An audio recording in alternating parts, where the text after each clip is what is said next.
সবাই কেমন আছো? আশা করি ভালোই আছো, আর আমিও তোমাদের আশীর্বাদে ভালোই আছি। তো আজকে দেখো আমি কি বানাচ্ছি দুপুরের রান্নাতে। এই যে পটল আর আলু দিয়ে একটা নিরামিষ রান্না করব। তো দেখো কিভাবে করছি।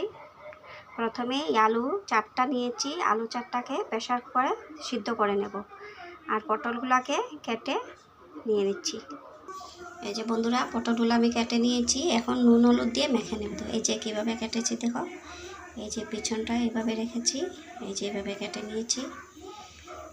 এখন এগুলাকে নুন হলুদ দিয়ে মেখে নেব।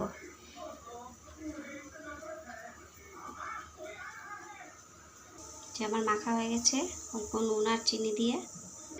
এদিকে কড়াইটা বসিয়ে দিয়েছি, বসিয়ে এই যে অল্প গোটা জিরা, 3টা শুকনো লঙ্কা, এগুলোকে হালকা একটু ভেজে নেব।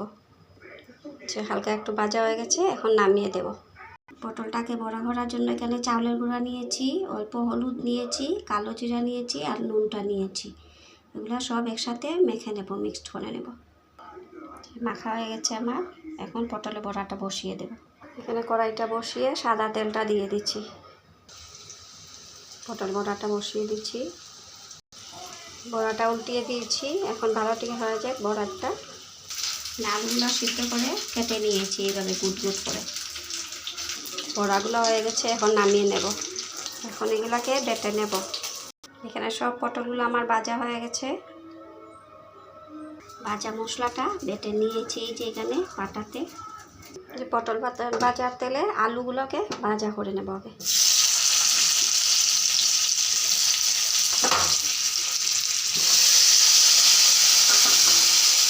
এখন তার মাঝে অল্প নুন আর হলুদটা দিয়ে ভালো করে ভাজা করে নামিয়ে নেব। নুন আর হলুদটা দিয়ে দিচ্ছি।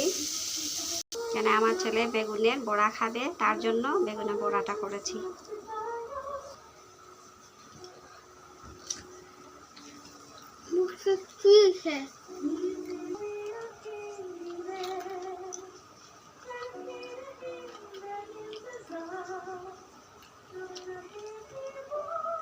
আলুগুলো আমার লাল করে ভেজে নিয়েছি, এখন এটা নামিয়ে নেব। এখানে আরও অল্প মশলা একটু নিয়েছি। এখানে এই যে আদা, কাঁচা লঙ্কা এটা বেটেছি, অল্প কাশ্মীরি গুঁড়া, হলুদের গুঁড়া আর ধনিয়ার গুঁড়া এগুলো নিয়েছি। জিরাটা নেই নেই, জিরাটা মানে ভাজা করে বেটেছি না, তার জন্য জিরাটা নেই নেই। এখানে কড়াইয়ে তেলটা বসিয়ে দিয়েছি, এখন মশলাগুলো ভেজে নেব আগে। এখানে পাঁচফোড়নটা দিয়ে দিচ্ছি কড়াইয়ে, এখন শুকনো লঙ্কা একটা দিয়ে দিলাম, আর 2টা তেজপাতা দিয়ে দিলাম ছোটো ছোটো।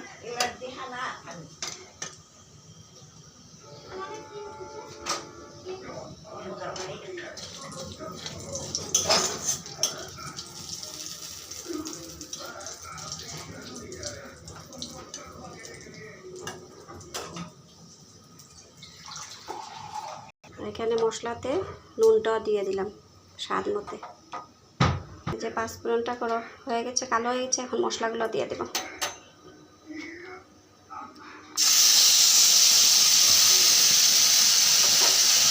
যে বন্ধুরা, মশলাগুলো দিয়ে দিচ্ছি, মশলাগুলো ভালো থেকে ভাজা হয়ে যায়। যে অল্প কয়েক দানা চিনি দিয়ে দিলাম। চিনিটা দিলে তার মানে কালারটা অল্প ভালো আসে, দেখতে ভালো লাগে। এখন তার মাঝে আলুগুলো দিয়ে দেব।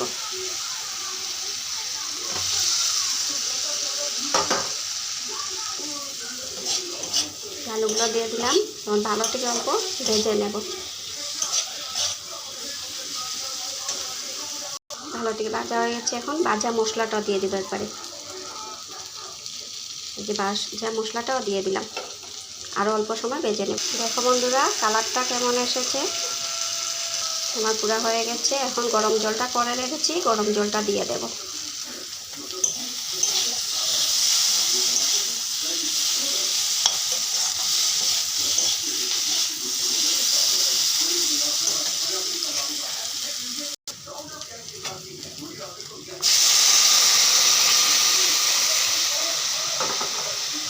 জলটা দিয়ে দিচ্ছি, এখন ভালো থেকে জালটা উঠে যাক, তারপরে পটলগুলো দিয়ে দেব। এই গরম মশলাটা বেটে দিয়ে দেব। গরম মশলাটা বাটা হয়ে গেছে, এটা দিয়ে দিচ্ছি।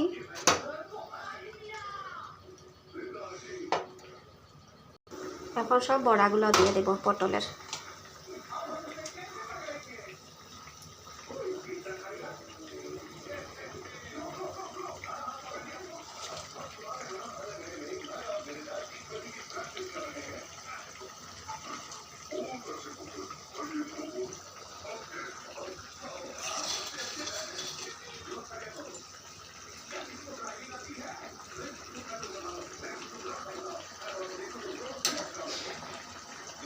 এখন 5 মিনিটের জন্য কম আগুনে রেখে দেবো, তারপরে নামিয়ে নেব।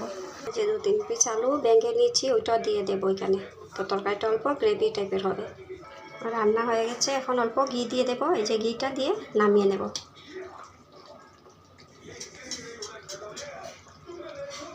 আচ্ছা, এখন নামিয়ে নেব। নামানোর পরে তোমাদেরকে দেখাচ্ছি। দেখো বন্ধুরা, এই যে পটল আলুর নিরামিষটা আমার রান্না হয়ে গেছে। তোমাদের কেমন লেগেছে, ভালো লেগেছে নাকি? আমার রান্নাটা ভালো লাগলে অবশ্যই সবাই মিলে লাইক করো, কমেন্ট করো আর শেয়ার করো। আর আমার চ্যানেলটাকে সাবস্ক্রাইব করে দেবে সবাই মিলে, এটাই তোমাদের কাছে আমার অনুরোধ রইল।